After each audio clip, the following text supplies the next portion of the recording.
વિધાનસભાના અધ્યક્ષ શંકરભાઈ ચૌધરીએ આજે પૂર અસરગ્રસ્ત પોતાના મત વિસ્તાર થરાદ તાલુકાના આંત્રોળ, તાખુવા, ભરડાસર, કાસવી, રામપુરા, સૌપુરા, વડોદર અને ભોરલ ગામોની મુલાકાત લીધી હતી।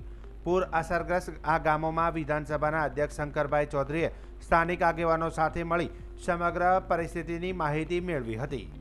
અધ્યક્ષ શંકરભાઈ ચૌધરીએ પૂર અસરગ્રસ્ત વિસ્તારોની પરિસ્થિતિનું જાત નિરીક્ષણ કરીને લોકો સાથે સીધો સંવાદ સાધ્યો હતો।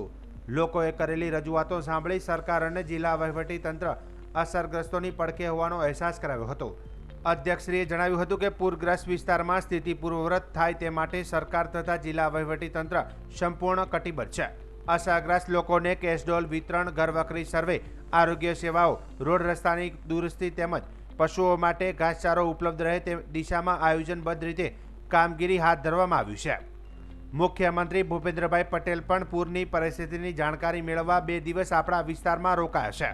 આગામી સમયમાં સરકાર દ્વારા વારંવાર થતી પૂરની પરિસ્થિતિના કાયમી ઉકેલ માટે પણ આયોજન છે। અધ્યક્ષશ્રીએ લોકોને વિશ્વાસ આપ્યો કે સરકાર અને વહીવટીતંત્ર હંમેશા આપની સાથે છે અને તમામ જરૂરી સહાય તાત્કાલિક પૂરી પાડવામાં આવશે।